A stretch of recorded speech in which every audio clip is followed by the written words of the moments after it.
And Mr. Fisher, I presume? Yes. Okay. And you're the owner of the property tonight? Okay, great. So you can go ahead and explain your application to the board, and they'll have some questions for you. You can.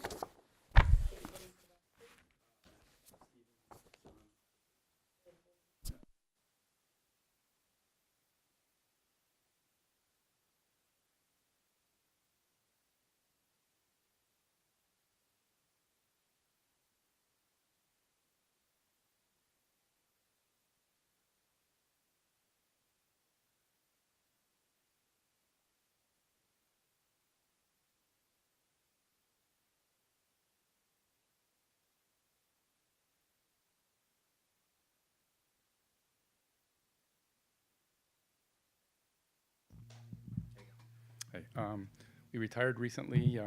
One of my dreams was always to have a pool. We have a nice property. Um, so we talked to Dreamland Pools here. They came up with a plan that we really liked, and so we were starting to move forward with it. Submitted our plans to the township, and hadn't really thought about the runoff stream at the bottom of the hill there, but it all made sense when it was put to us that, oh yeah, there's a riparian buffer. I understand all the rules and all that. I will say it's not a steep slope, but we've been there for almost 30 years. We're going to put some plantings in. I think that would minimize impacts, but it's not for, it's more of an engineering call, I believe. So so be it. But it's something we'd like. We probably can't move the pool to another location on the property just based on there's a neighbor. It would be very close to a neighbor's pool if we moved it up the hill and kind of restrict our access across the hill, which is the only flat part in the backyard. I don't know if there's anything else to bring up.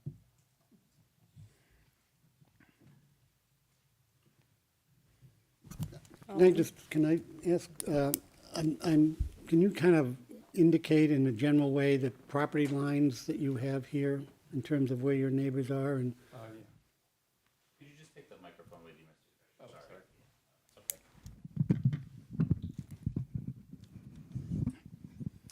Okay. The property in general is about a large square off of Sharon Lane.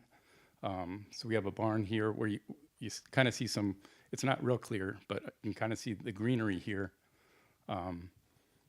We have a fence that runs this way. Right to about this spot, I see the greenery. That's about where the fence would end. Oh, the red line is it? Okay. Yeah, so that's about right. And then it's a 90-degree angle back to Landis Mill Road. The address is on Landis Mill Road. The driveway leads that way. So it's a large square, roughly this way.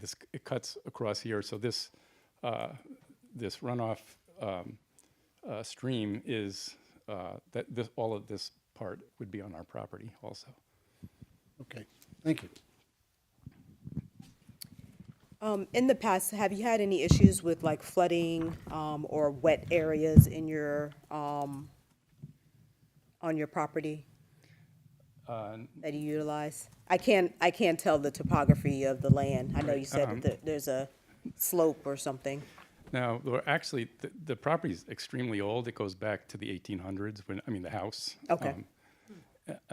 And there's, right off of the back, this is all level here. Okay. Turns out there used to be a greenhouse probably over 100 years ago. Okay. That was, so there was actually a wall to the greenhouse that went this way. When I first moved in, we saw that there was concrete, on the ground that went out in a line. So that actually made a little dip here. So sometimes we get a little pond, where it would stop where the not a pond, but in heavy rains, it might fill up a little bit here. Okay. But I haven't really noticed that in quite a while.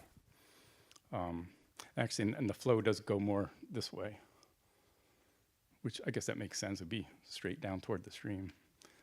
Is there another property south of the screen here? Below? In this direction? No, down? Oh, this way? Yeah. Yeah, that's, so, yes, I have a neighbor here. They have a pool right here. Oh, okay, okay, got it. Actually, you can see it right there. Yeah, okay. Couldn't tell what that was. Okay. And Tim, have you surveyed this property or Familiar with the property. familiar, Dr. okay. Darby. I'm not sure they surveyed it. not survey, excuse me? But, no, it's Wrong, all wrong choice good of words. nomenclature.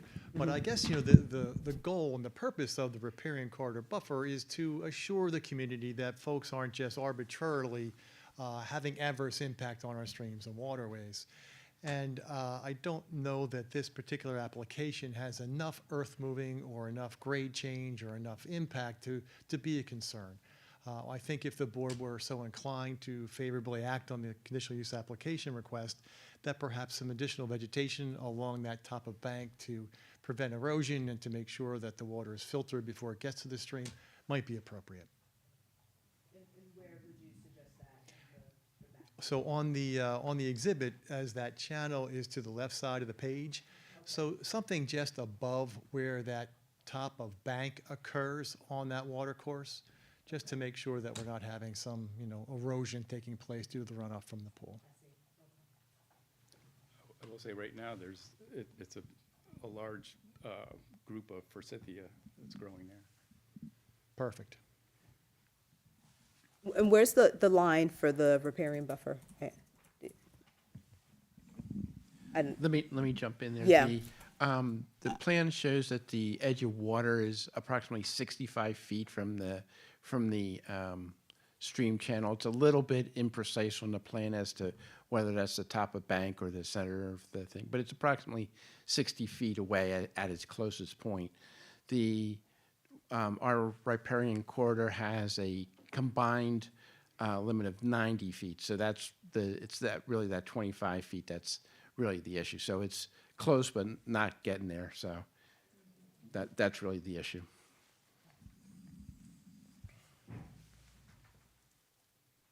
So Tim, Mike, just to clarify, without the pool in place, was that a sloping hill on your property without that pool where it is now?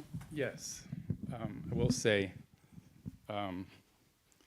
this is a gradual slope here until you get right toward the bank. Over here, it's a steeper slope down on this side, but it's pretty gradual, right? Relatively gradual there.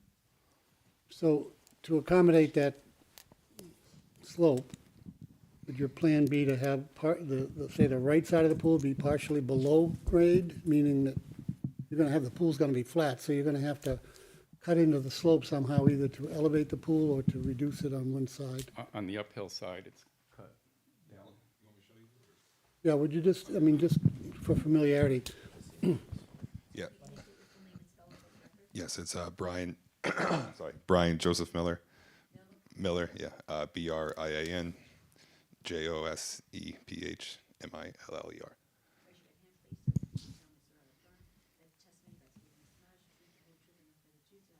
I do. All right, so the orange line kind of represents where we'll be cutting in. I want to say it's about a 18 to 22-inch retaining wall right here where you see the orange line. And then that would be flat. And then on the back side of the pool, it's pretty much, we have a river rock area and some landscape beds over here, and then it's just graded out from that point. and on the right-hand side where you're gonna be cutting in and putting the retaining wall, is there a slope from there going to the right side? Like in this area here, Yeah, very, very, very minimal.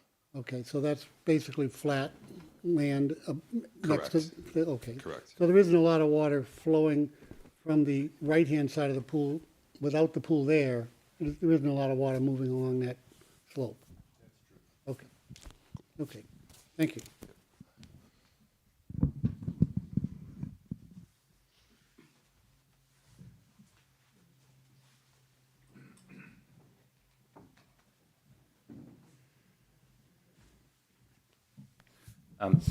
Mr. Fisher, does that stream have regularly running water in it, or is it dry most No, of the time? It's usually dry. It's picks up stormwater. Right, sure.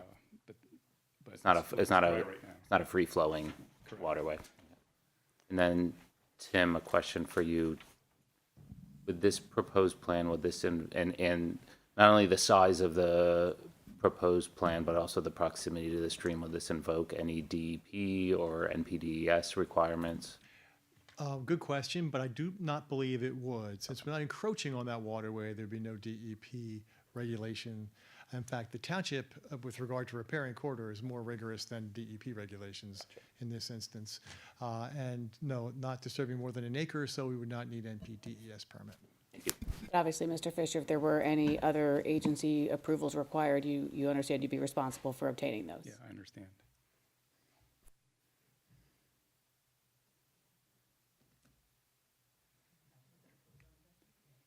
Mr. Fisher, just before we close the hearing, I just want to run through the timeline for this. So obviously, you've made your presentation this evening. We're going to close the hearing this evening, and then the board will vote on this matter at its next meeting, and we'll issue a written decision after that. Okay. Okay? That sound agreeable? Yep, thank you. Great. Thanks for your time. Hearing, is there a second? Second. All in favor? Aye. Enjoy retirement. Take public comment. Mr. Poole? Public comment Oh, on oh. the application. Close this, so we're still good. Okay, we're good? Okay, all right. Any public comment before we adjourn? Okay, all right. Meeting adjourned.